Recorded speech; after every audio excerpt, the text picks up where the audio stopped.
from First Gear Media again, and we are doing another car review today. As you can see, it is a Widebody 370Z. It's owned by my buddy Marco over here.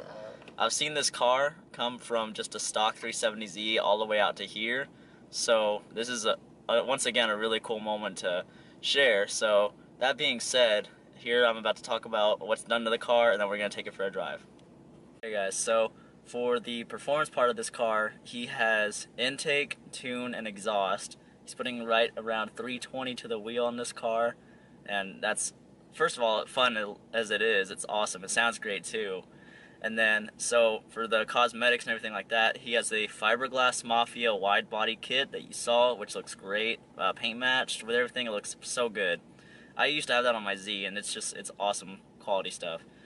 Then he has, let's see what else. He has a ducktail in the back. He's got the Zauschtech, I'm sorry if I mispronounced that. Yeah, that one. Yeah. Louvers in the rear, and he has awesome custom splitters. He has a chassis mount front splitter, a carbon fiber front lip, and he's done like his own custom stuff that, you know, you saw all over the car, like the hood vents and stuff. You know, you can't buy that, you do it custom. So that in itself is super cool. It makes all different from other Zs, which is really cool. Then of course you've got these awesome Brom racing seats that are extremely comfortable and they hold you in. Then you have the racing harnesses, which are actually functional, and you have a super customized interior from the A-pillars to the shifter. Nearly everything in this car is carbon fiber, and this thing is just cool to look at, let alone sit in and drive. But that being said, let's go ahead and take it for a drive and see how it drives.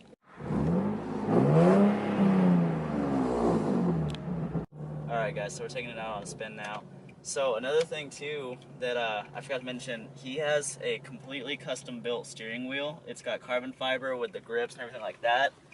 This thing is like, it feels like you're straight up driving some sort of supercar or something, because just it's so carbon fiber. I don't know, it feels like a Ferrari kind of steering wheel, that's what I'm trying to say.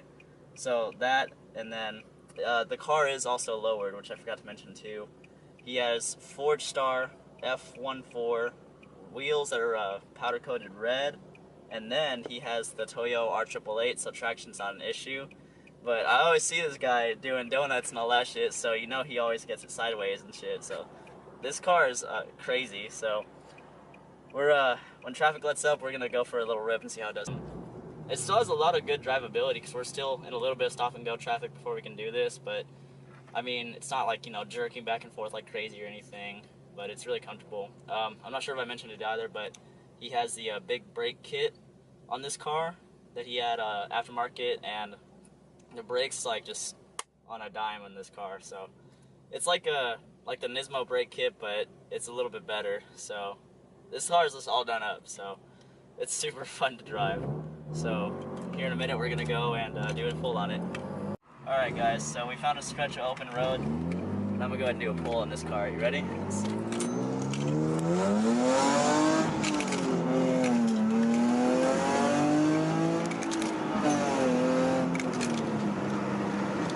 Alright guys, so as you can tell, like in that last pull, this thing is no joke too. It's show, but it also has the go, so that's what I really like about this car.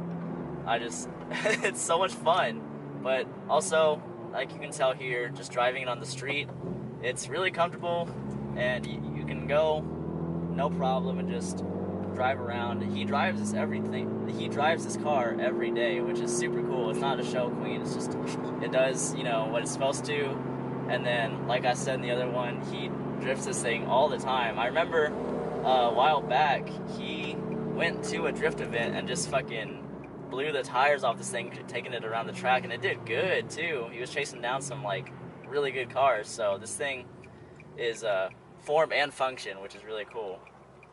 Alright guys, so that was the review of this 370Z. This is absolutely nuts, but I want to thank Marco for letting me drive it, because one thing I like about this car, on this build particular, he built it for what he wanted in the visual of it and also in the performance. So, you know, you see a lot of people who are just like, it's a show car, but also there's a track car, and I get both of them, trust me. It's just, he built this for being both, because he likes to go crazy on the car, driving it sometimes, but also he likes to make it look great, so he can take it to shows. And actually, he's won first to show in quite a few events, like Texas Heat Wave, Nismo Fiesta, all that good stuff. I actually have a video on the channel all the way in the beginning of our channel of this car, and he won first of show in that one. So, but this car, just everything about it is just awesome, and like I said, it's so cool to see the journey of a stock 370Z all the way up to this craziness of what it is here, and he's not even done yet. So you'll see more updates about this car on the channel, but I want to thank you all so much for watching. I want to thank Marco for giving me the chance to drive this car. And if you want to see more reviews like this, or you want to see more content, we have some more stuff coming for our Infinities too. Please help us out by liking and then subscribing. I know we said we would do our little thing at 1,000, but as you can tell, we got the Q50, so that's done. But if you want to help us get there, we might do something else. So thank you all so much for watching, and I'll see you all next week.